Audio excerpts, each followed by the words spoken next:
Hello and welcome to part 2 of our dark and twisted February episode of Saved by the 90s. My name's Adam Patterson. With me today we got the man who thinks David Lynch's weirdest film is The Straight Story, Ken Bakley. Hey, Ken. You know, I'm just a very indoorsy person, and I just don't have the kind of constitution to handle farm equipment. I completely understand where you're coming from there. Big lawnmowers and tractors and that, we ride across the country in The Straight Story or whatever. I know the log line of The Straight Story. I haven't seen it, so. Yeah, it's just about a guy who drives across the country on his tractor. I assume that's what it was about. I was surprised to see that joke because I don't know anything about the movie The Straight Story except that, and I'm not equipped for rural life. Hi everyone, I'm not equipped for rural life. Nor am I.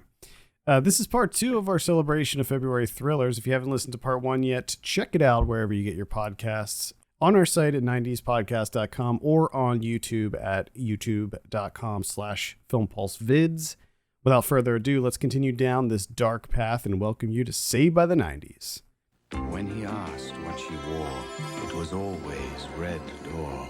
So sensuous, so alluring, so inviting. Red door, the irresistible fragrance from Elizabeth Arden. Open it. Our first title this week is from the master of the dark surreal thriller, David Lynch. Released on February 21st, 1997. Let's discuss Lost Highway. We've met before, haven't we? I don't think so. At your house, don't you remember? No, I don't. As a matter of fact, I'm there right now. That's crazy, man. Call me. A tormented jazz musician finds himself lost in an enigmatic story involving murder, surveillance, gangsters, doppelgangers, and an impossible transformation inside a prison cell. Ken, what did you think of Lost Highway? Well, if you thought In the Mouth of Madness had a lot of layers going on in it, in terms of like complicated plotting and layers, we all know that any movie we could conceivably discuss on this podcast will lose if it's a month where we're talking about a David Lynch movie. So Absolutely. We'll talk about this movie soon. Okay, well, first of all, movie's good. I liked it to the level that one does like a David Lynch movie in terms of being, in terms of watching a David Lynch movie for the first time. This is the first time I'd seen Lost Highway, in terms of just being baffled by it in the ways that I was meant to be baffled by it. I think this is one of my favorite David Lynch movies. Maybe it's because it's the first David Lynch movie I ever saw, to my knowledge. It's the first one I remember really wanting to see. And I'm not even sure because I was 13 when I saw this. I think I'm assuming that I saw it when it came out on pay-per-view. I'm assuming that was still in 97. So if that was the case, I was 13 when I saw it. And I'm not even sure that I knew who David Lynch was as a director back then. I just knew that... Well, you sure did 2 hours and 15 minutes later. Yeah. Because that's actually very Lynch. Yeah, that's actually very true. I remember after seeing it, I watched it like twice. I watched it pretty much twice in a row because I was just so confused and enamored with everything that had just transpired. And I was like, I gotta just consume this movie again. I need to figure out what's going on here. This movie is insane. What's going on? So rewatching it now, I mean, I think that it still holds up. I still feel the same way about it. I like this for a lot of the same reasons that I like Mulholland Drive, where it feels like almost like this really twisted noir. And yeah, of course, as has been mentioned many times, just, since both movies have been out there, definitely feel like a lot of similarities between Lost Highway and Mulholland Drive, if for no other reason, the setting. And I love that. I love how he represents that, LA noir style. And even Blue Velvet, to a certain extent, had a little bit of like this sort of hard-boiled detective story. I like in Lynch movies where you can follow what's going on to a certain point and then you're just completely lost and you're just struggling to catch up with his mind at that point. You have to be lost, but you also have to get lost almost alongside it, if that makes sense. Like, because otherwise you'll just be lost. Because if you just watch this movie and you don't really think about it and you just try to take it in, like take in the visuals, because I think that there's a lot of really strong visuals in this. There's a lot of really great sets. This movie feels very 90s, from the production design to the incredible soundtrack with like Marilyn Manson's in this movie. And a lot of Rammstein. I forgot how much Rammstein was in this movie. Like a lot. There's a lot of Rammstein going on in this movie.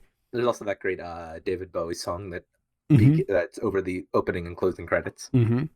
It's a great soundtrack. Yeah, it's a really incredible soundtrack. So certainly a highlight. I remember a lot of kids in my school were rocking the Lost Highway sound. I bet half of them didn't even see the movie, but the soundtrack was just so good that everybody was listening to the Lost Highway soundtrack. The soundtrack also feels like it reflects the experience of seeing it in a lot of ways too. Yeah, I think so. Yeah. So if you're just taking it in for what it is, and it does start off somewhat straightforward, where you have Bill Pullman and Patricia Arquette as this couple. They receive this VHS tape on their doorstep, and it's a video of their house, like the outside of their house. Then they get another one, and it's like inside their house, and they end up. Bill Pullman's character is Fred Madison, ends up meeting with this very strange person played by Robert Blake, of all people. I think this might have been Robert Blake's last role. Yeah, it was his last role. Shortly thereafter, he was arrested for murdering his wife. But yeah, everybody just go read Robert Blake's Wikipedia page. Yeah, you'll need a while. He was acquitted, by the way. It was acquitted. Still, go read his Wikipedia page. It's a long read. It's a crazy story. When you see his character in this movie, you're like, oh yeah, that tracks. Yeah, like that works. So he meets up with Robert Blake, and there's a really great scene. The scene that I just played, where he talks about where he's like in your house right now. Like that scene is just so great because it's so creepy. And then at one point, things start to get really strange, and Bill Pullman's no longer in it anymore, and you have Balthazar Getty. Oh yeah, of the Getty family, the Gettys, J. Paul Getty. So you have Balthazar Getty coming in, playing. He suddenly takes center stage, and then you have another version of Patricia Arquette playing a different person. So you have Renee and you have Alice, and they're seemingly two different people, and it feels like it's a completely different storyline that's happening. But as the movie progresses, you realize that there are links between all of this, and at least I think what it's supposed to represent is that everything with Balthazar Getty's his storyline is all in Bill Pullman's head, because he murders his wife and he's on death row. And I think everything after that is sort of fantasy. Is that, I mean, that's what I took away from it, but is that sort of how you read it? Yeah, that was my takeaway. And also at the same time, it's all kind of one and the same, because this is a movie just about just like impenetrable narratives on infinite numbers of layers looping back into each other.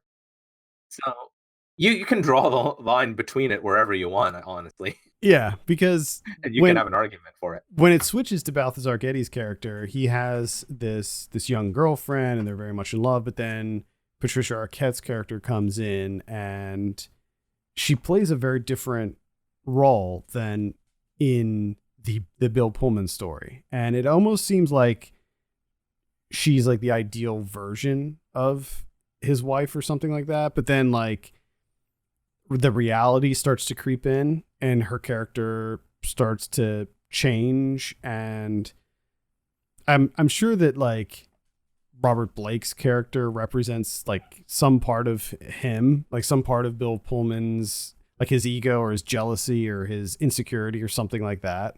Mm-hmm. It seems like to me like he represents more of like an emotion or an insecurity rather than like just an actual person. Mm-hmm. I think just because of the camera, how he always has that camcorder and all of that. Yeah. Either way, it's crazy. Mhm. I think it's really well done. Oh, also, I'm the other thing is like when he's driving and he's out running the cops and then he starts Yeah. to like mutate and stuff. Uh-huh. I'm pretty sure that is him getting electrocuted in real life, and because he gets the electric chair in the chair. Yeah, That's a good reading. I'm pretty sure that's him getting electrocuted. Yeah. I mean, when you said that, I was still thinking about like the video recordings and whatnot, and how this also fits into our idea of talking about very 90s things. Mm-hmm. Videotapes, Camcorder, huge plot point. yeah, camcorders and videotapes, big plot point here. Mm-hmm. I think their house, it looks cool, but at the same time, I'm like, man, that house is just, I would hate to live there. Like their TV stand, which is like just two shapes, two blocks. Mm-hmm.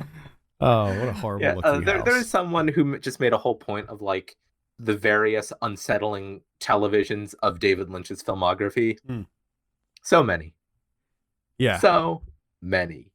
What's your familiarity with Lynch's filmography? Where does this stack up to the other ones that you've seen? I'm not terribly as well versed with Lynch as a lot of other people. Like, love Twin Peaks, love Mulholland Drive, like The Elephant Man, really do not like Dune. But this is good. This fits somewhere towards the upper end of however many titles I just said. Got it. Kevin loved What Did Jack Do? I didn't watch that yet, and I've been meaning to. I don't know give if it a I look. loved it. I just felt like a great 17 minutes of like just some particular part of David Lynch's career just being a full-fledged version of whatever it is, and like some of his music. I also like some of his music. I haven't tried his coffee. I'd like to try his coffee. Love how he starts every tweet by saying, "Dear Twitter friends." Yeah. How can you not love David Lynch? I pretty much like everything. Like I've seen all of his feature films, and I've liked all of them except for Inland Empire. For some reason, I just couldn't get into Inland Empire. Like that one, I don't know. I don't know why. I haven't seen Inland Empire. I've seen probably more of his stuff than I mentioned. I was just rolling titles off the top of my head. But I haven't seen Inland Empire. I found it to be just too inaccessible. Like I just could not get it. I mean, I think maybe the length was part of the problem for that one for me. Like and I also, it's been years since I've seen it or attempted to watch it, and I remember like thinking that it didn't look very good. Either like how it was shot. It was like shot on digital or something. And yeah. I do know of Inland Empire, this great story that Laura Dern, the great Laura Dern, we're recording this before the Oscars, and I assume by the time you're hearing this, the Academy Award winning, tells the story in an NPR interview shortly around the time of the film's release. Dern recounted a conversation, reading off the Wikipedia page, she had with one of the movie's new producers, Jeremy Alter. He asked if Lynch was joking when he requested a one-legged woman, a monkey, and a lumberjack by 3:15. Yeah, you're on a David Lynch movie, dude, Dern replied. Sit back and enjoy the ride. Dern reported that by 4 p.m. they were shooting with the requested individuals. That's incredible. Love Laura Dern. Was that the year that he did that, when Lynch did that campaign to get her nominated, where he said... That's what it was for. Yeah, that's what I thought, where he like sat with the giant sign and it was like was it a cow or a horse? He brought some sort of animal with him to campaign for the Academy Award. Oh man, again. I don't know, maybe he was just going to open a whole petting zoo or something. And while you're here, I really love David Lynch. Laura Dern for the Oscar. Laura Dern for the Oscar, just in general, honestly. Once again, I'm banking so much on assuming that by the time this podcast comes out, Laura Dern will have won the Oscar. I really hope so too. Mm-hmm. I think she totally deserves it. She was we're talking about her role in Marriage Story. I thought she was also really great in Little Women. I know apparently some people didn't like her performance in that, but I thought she was really good in that too. I haven't seen that yet, but Gotta see Little Women.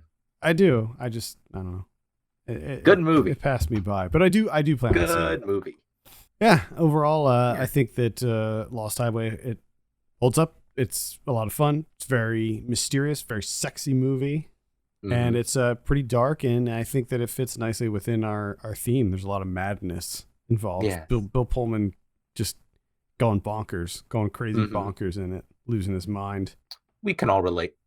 Our final film this month is a title I was reminded of last month on the show, and essentially the entire reason we picked this theme for February. Directed by Alex Proyas and released on February 27, 1998, this is Dark City. A woman searching for her husband You're supposed to be my wife. finds him searching for himself. What is happening here? Who are they? The city, everyone in it is their experiment. They mix and match our memories as they see fit. Now, they must uncover a terrifying mystery I don't believe it ever happened. of who they once were.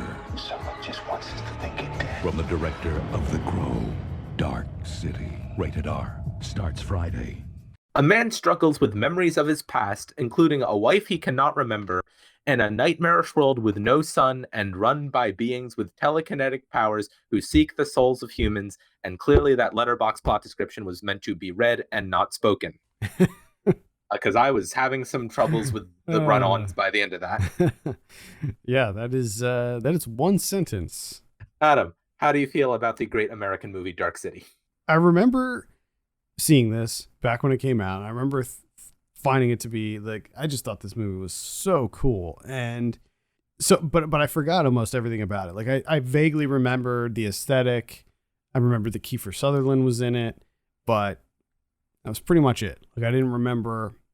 I guess great American Australian movie Dark City. Right. Yeah, it is. It was shot in Australia. Yeah. Alex Proyas is Australian, I think. Mm-hmm. Okay, the great movie Dark City. No borders for film. I really enjoyed it.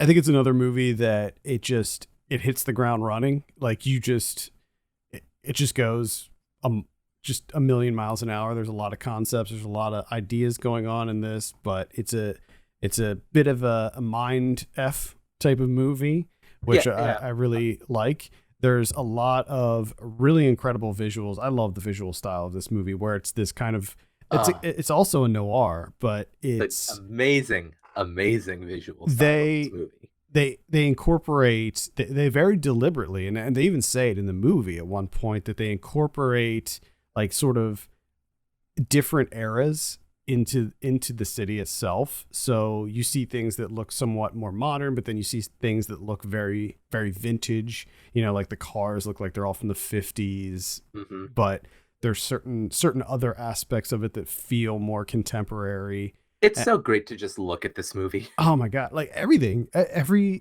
scene. And one of the things I was a little concerned about, I was like, oh, okay. I don't remember too much about the movie itself. I remember that it looked really cool, but am I going to watch this now and think like, why is everything so damn dark in this? Because this is the same director that did The Crow. And I watched The Crow again, not too long ago, like within the last year, I think I rewatched The Crow.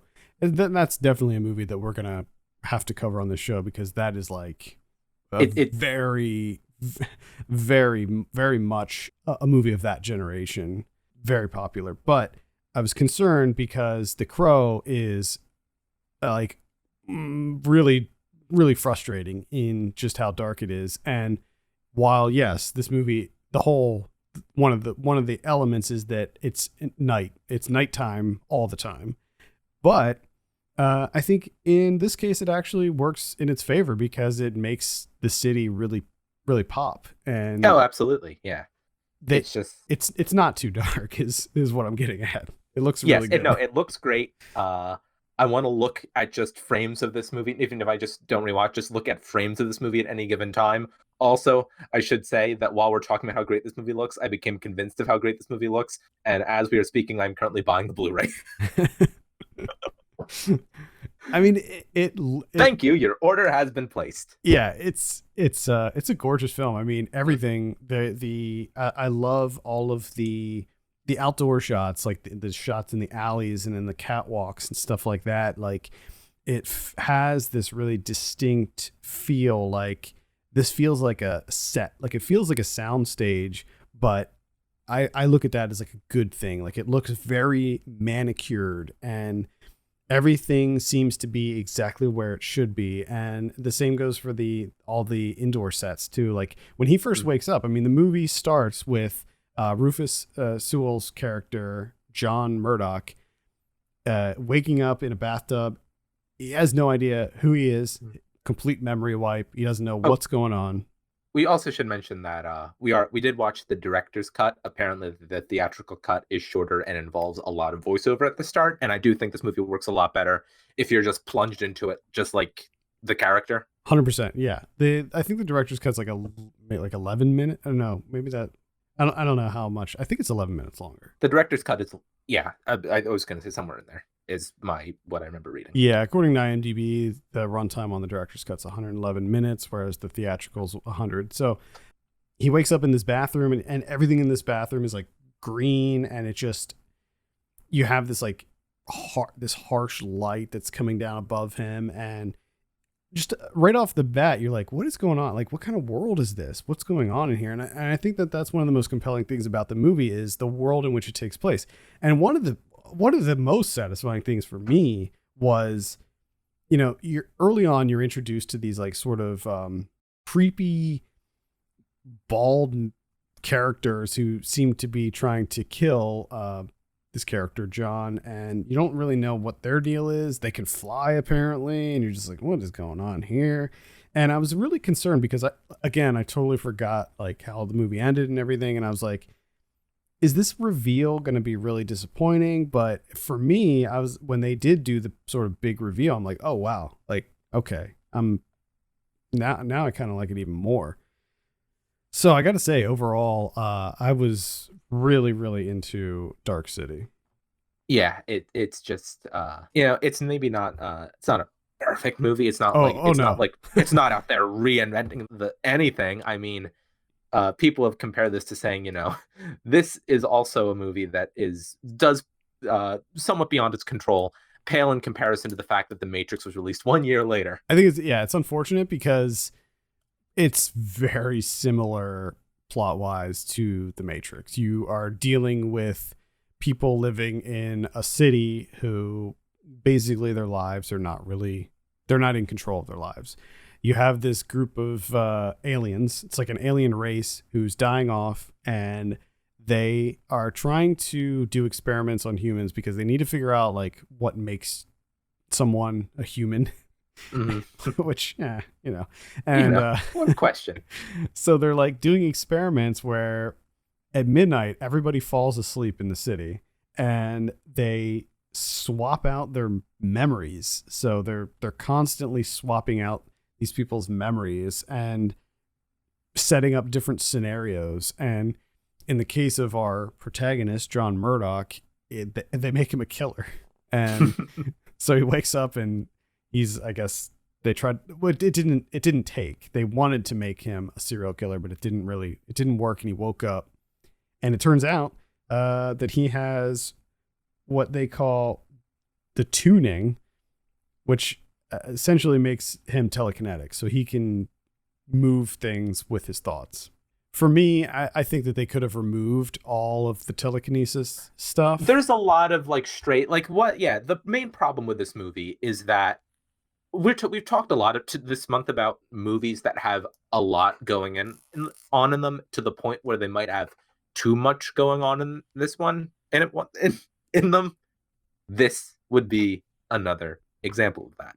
So he's trying to regain his memories. He's trying to figure out what's going on here. But then you have this other aspect where there's this supposed serial killer that's going around. So you have William Hurt, who plays this detective, and he's trying to track down, this John Murdoch happens to be the main suspect. So he's trying to track him down. And then you have Jennifer Connelly's character as Emma. I don't think there's not really many people who pull off like the sort of classic Hollywood style like Jennifer Connelly does. She does such an amazing job of it. Like she just looks like she fits within this world so perfectly as this like singer. And then on top of all of that, you have this mysterious group of people. We don't know they're aliens right from the beginning. We figure that out later on, who are like hunting them down, but there's a lot. It's a lot to digest. What's going on. There is often just like there are stretches of this movie where there is just the amount you have to digest is just more than you probably should be. Mm-hmm. But I will say it's original. Like, oh yeah, no, it is. On the whole, it is overstuffed in a very acceptable way. The world reminded me of something that you would see out of a Terry Gilliam movie. It was like reminded me of Brazil, sort of that world a little bit, especially with like the weird like contraptions and gadgets and stuff, and then all of the people, the alien people, sort of looked like they were wearing like Hellraiser outfits, like Cenobite outfits, and he had that creepy kid. And I also loved it when they would do the tuning. So when they do the tuning every night, not only do they swap people's memories, but they build the city at night. Mm-hmm. And I thought that this was a really interesting mechanic where they have these giant machines that are under the city that they use their minds to construct new buildings and stuff. And I thought that effect looked pretty cool, even though again, it was 90s CG that was pretty rough looking. I thought the concept of it was really cool, how buildings were being constructed and moving and like catwalks were forming and stuff. Yeah, when there are just these giant set pieces emerging just with the actual mechanics and like architecture of the setting, it's just incredible stuff. Like that is Proyas' strength here, is just the strongly realized and singular visual stylist that he is in so much of this. It's also just occurring to me that I basically went into a rogue state about 10 minutes ago and bought a Blu-ray on mic, but it happens, I guess. It was cheap. It was like it was like $7. I feel like this one's gonna get. I'm sure that this one's gonna get some sort of special edition at some point that like Arrow or Shout Factory or one of those is gonna put out a like, limited edition of it that's got all kinds of crazy stuff included. Yeah, with all of its various supplements. I know, like, apparently just on this regular issue of Director's Cut Blu-ray, Roger Ebert was a tremendous fan of this movie. Like, he thought it was one of the best movies of the 90s. And he recorded commentaries for the theatrical and director's cuts. Nice. Like, he was a huge Dark City fan. It didn't do very well. It didn't. It had a $27 million budget. In the U.S., it only grossed $14.3 million. It overseas, worldwide gross, it did make its money back, so it ended up. But that still means, I mean, you can't just make your budget back. Right, of course.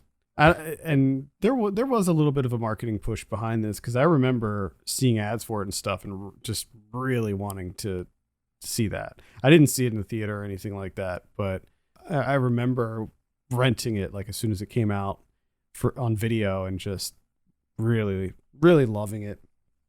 I don't know what it was. I mean, I think when you see like the trailers and stuff for this, I think it might be just too weird looking for people to really get behind. Like, I think for general audiences, they're just like, what is going on in this movie? I don't want to see that. It looks weird.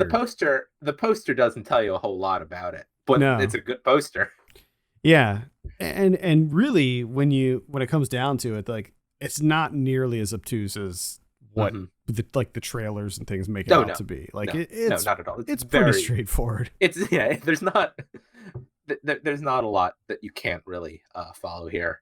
But I think that maybe the marketing materials and stuff indicated otherwise, that it's just going to be this really weird thing. And I don't know. It really doesn't end up being that weird. It's just aliens. It's just aliens. But when they first revealed, like when they busted down that wall and it was just space out there, I was like, yeah, oh yes. And then they did that really great. They zoomed out and you could see the whole city, and it's just this giant city floating in space, and you're just like, nice. Gotta love it. Nice. Gotta love it. Reminded me of Cube or something like that. I love Cube. I think I read that the spiral stuff was a lot more prominent in the director's cut. The use of spiral shapes and the fact that there's like a scene where they look at his fingerprints, John's fingerprints, and he has spiral fingerprints, which I think got cut from the theatrical one. I think that they were trying to indicate that maybe he was altered, like he mutated or adapted or evolved and started taking on traits of the actual aliens. It doesn't make too much sense, so I can see why they removed it from the theatrical version. When things in this movie, like, there's a lot in this movie that's really good and pretty straightforward and always very nice to look at. But when something in this movie doesn't make sense, it really doesn't make sense at all. Yeah. It always feels very unnecessary. Speaking about Alex Proyas, I mean, he goes from The Crow, which was the massive hit, another very stylish movie with a great soundtrack too, to Dark City. And then from there, it's like, I don't know what's going on. Like, he does this movie called Garage Days, which I think is I don't even know if that came out in the US. That might have just been in Australia, and it's like a comedy. And then he does I, Robot, which not very good. And then he does Knowing, which was the Nicolas Cage one. That was horrible. Ebert gave it 4 stars. Ebert loved Proyas, and which is about what we need to say. Okay. So may I do the honors of mentioning the movie Gods of Egypt? Yeah, I was getting to that. Gods of Egypt is Alex Proyas' most recent directorial effort, in which maybe the most whitewashed movie ever made, and that's really saying something. Yeah. And then it comes out, it gets horrible reviews, and then Alex Proyas says that anybody who didn't like it was a diseased vulture. Yep. And says that the only good critic was Roger Ebert, because Roger Ebert, great critic, also loved Alex Proyas, and so Alex Proyas has decided there was one good critic, his name was Roger Ebert, and now everybody else is bad. I mean, I didn't see Gods of Egypt, but I have not seen Gods of Egypt. I think it's the type of movie that I don't need to see to know that it's bad. Like, I feel comfortable saying that Gods of Egypt is horrible without seeing it. I want to say, when I say that Gods of Egypt is maybe the most whitewashed movie ever made, I'm not saying that because I've seen Gods of Egypt. I'm saying that because I've looked at the cast list of Gods of Egypt. Yeah. And I'm saying these seemed like misguided casting decisions. Big time. Dark City, though, check it out. Dark City, good movie. You're just 7 days away from the series People magazine calls far and away the best new show of the year. I see what the killers see. It's my gift. It's my curse. And TV Guide says it's without a doubt the most anticipated new drama of the season. Millennium series premiere next Friday on Fox. Last episode, we spoke about the short-lived 90s thriller Millennium from X-Files creator Chris Carter. This week, we're going to continue that conversation by diving into the show's second episode titled Gehenna. Did I say that right? I think so. Okay. If not, oh well. So we're 2 episodes in. We're starting to see sort of the foundation of this show. Mm-hmm. Looking at the first 2 episodes, seeing the material that is presented in those 2 episodes, like, what are your initial thoughts on the series? Like, if this was something that was new, you're watching this for the first time, would you be hooked at this point? Like, would you still be hooked after episode 2? You know what?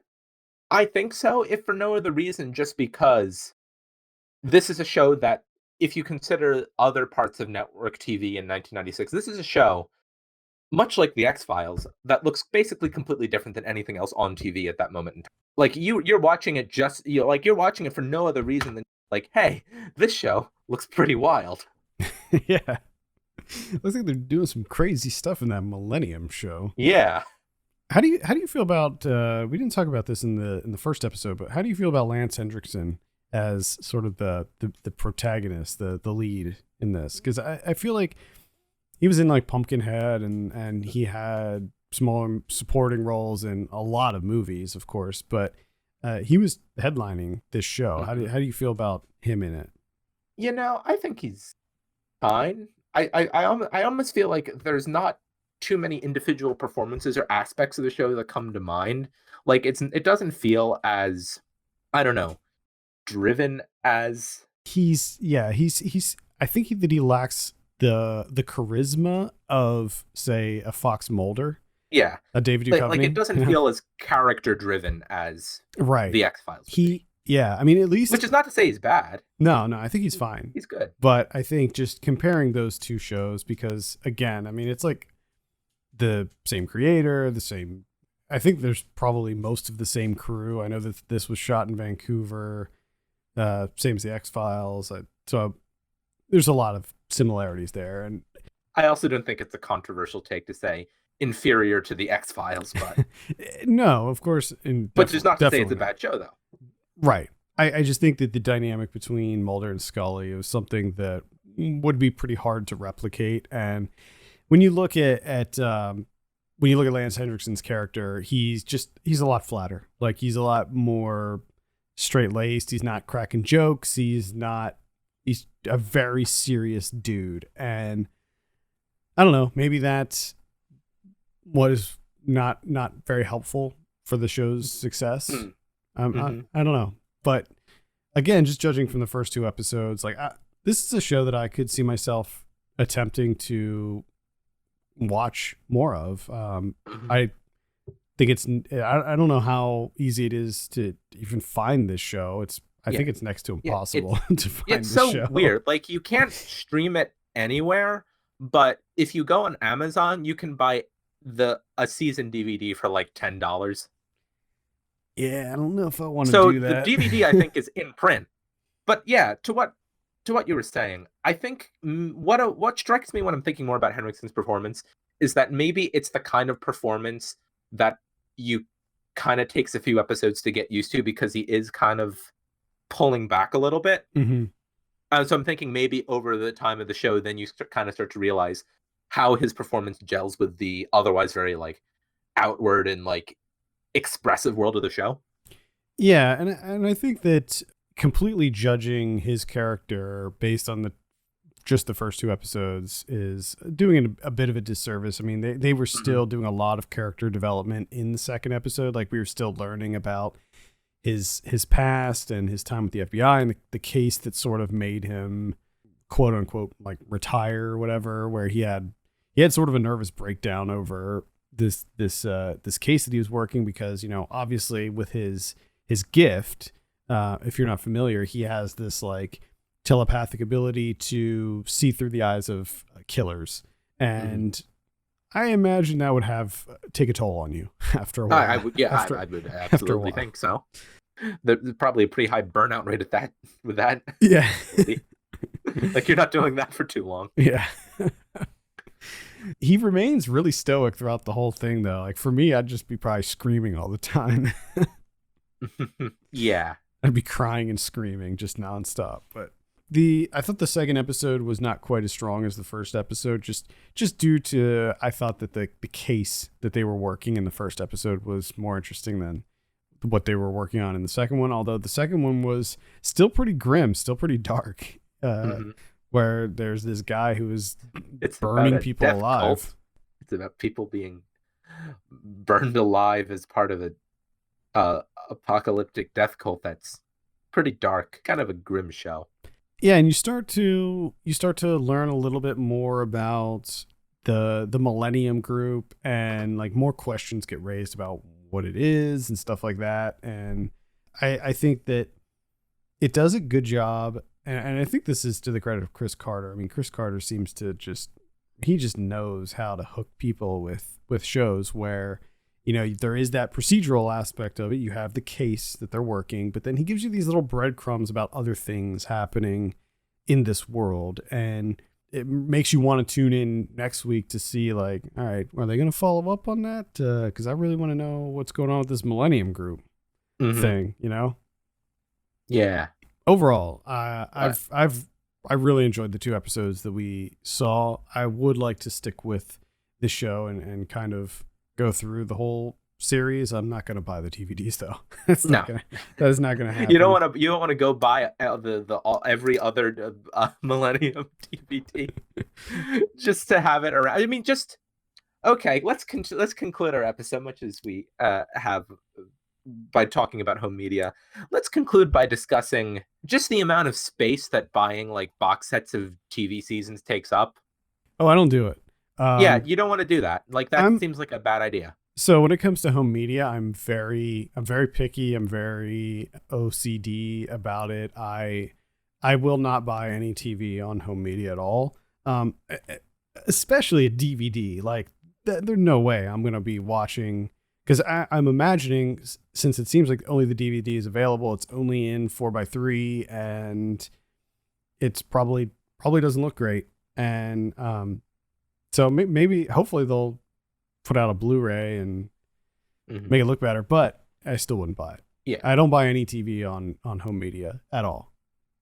I have a couple things in my collection that I didn't pay for that were sent to me, but the only TV that I actually have like on my shelf on display is Twin Peaks. I have that box set of Twin Peaks, but that's I find to be more cinematic.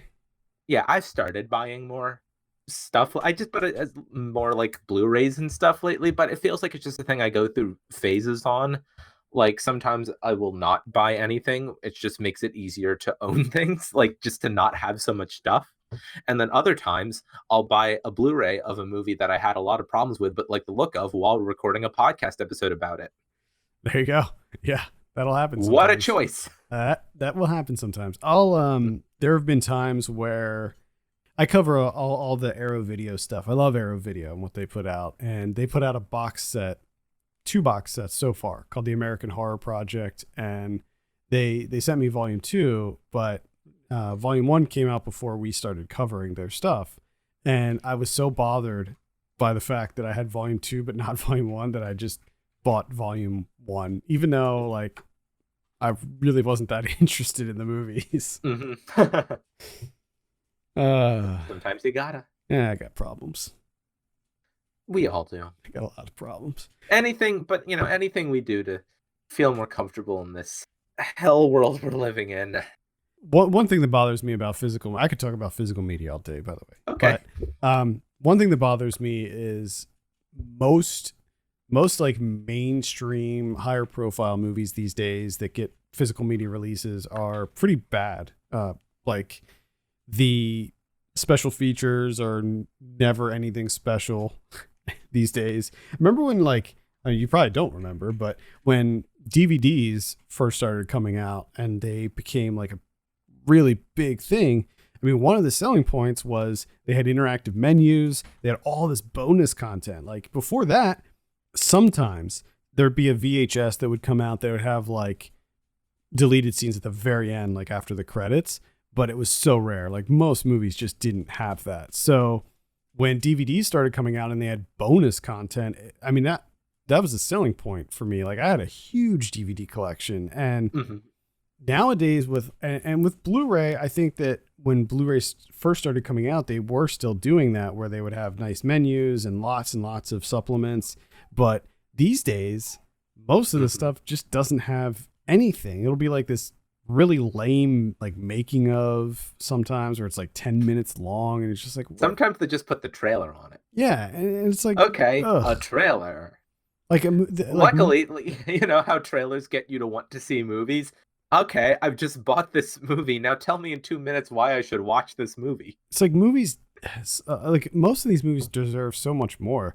The only physical media that I really collect and have like on display is Criterion's Arrow stuff and a couple other like niche, like Vinegar Syndrome and some other niche companies that are really doing an amazing job with physical media. It's just like the Criterions are just so nice. It's just nice to have them, to look at them. Oh yeah. Just to admire the artwork. I think the money's just not in it. Like physical media, nobody buys physical media anymore. I still prefer physical media because I think it still looks better than streaming. I mean, Oh yeah, I think absolutely. Most people just got used to the way that Netflix looks, and they Yeah, you know how when you start watching something on Netflix and it looks like garbage for 3 minutes? I mean, it's funny. Like everybody buys these like really nice 4K TVs, and then they just use them to stream Netflix and Amazon Prime. And yeah, you can get like there's like the UHD plan or whatever on Netflix, but I bet most people don't do that. And in my experience, the UHD is still not Blu-ray quality. Also, you know how on streaming things just disappear and they never come back again? That's a really, really great point. I mean, preservation. You know how when you buy a Blu-ray, you have the Blu-ray? Yeah. Preservation is plus. That's a huge, huge thing, is preservation. I mean, especially people who buy movies like on iTunes and like Vudu and other like digital libraries. That always concerns me about buying digital movies, because I'm like, well, what if they lose the rights to that movie? Yeah, I remember a couple of years ago there was that, I'm sure it's happened way more often, but there was that one tweet about that went really viral where a guy bought on iTunes, like bought, paid the full price for, and then there was some weird rights thing, and one day you go on, you want to watch it, and it's just not there. Yeah, that's only going to happen more and more as the whole video on demand landscape becomes more fragmented. Yeah, there's companies that are trying to mitigate that. There's like that Movies Anywhere service that sort of aggregates all of them and puts them all together so that you don't lose them. I remember there was one service that closed down. I can't remember what it was. And what they did was they actually, all the movies that I had on that service, which was like one that I got for free or whatever, that it transferred over to another service.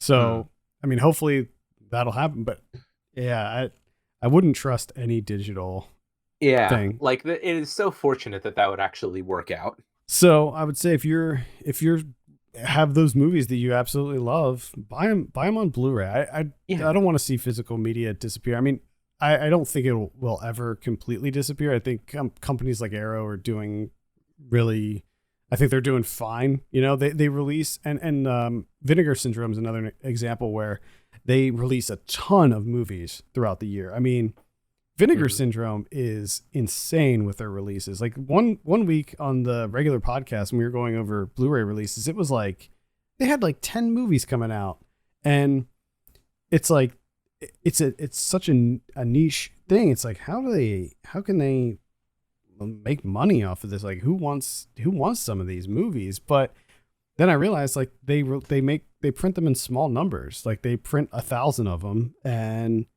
so their overhead's a lot lower, and there's always a market for it, especially with movies like Arrow Video. Like they remaster, and I think Vinegar Syndrome does too, where they remaster all of the movies. So like if I want to get The Baby, it's the best version. It's a completely remastered version of The Baby, and it's going to look great, and it's going to have all kinds of crazy bonus features, and like a lot of them will release multiple versions, like the RoboCop edition. Oh yeah, I heard about that. That Arrow put out. Holy crap!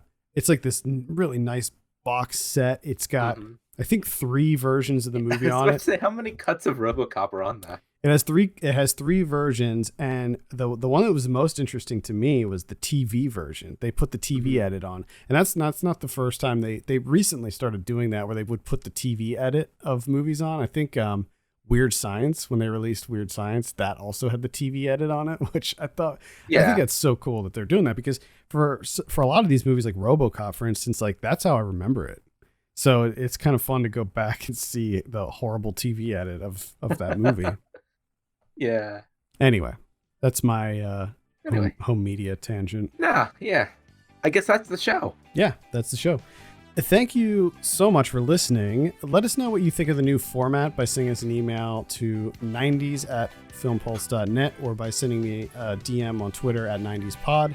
Until next month, for Ken Bakley, my name's Adam Patterson. This has been Saved by the 90s. Bye, everyone.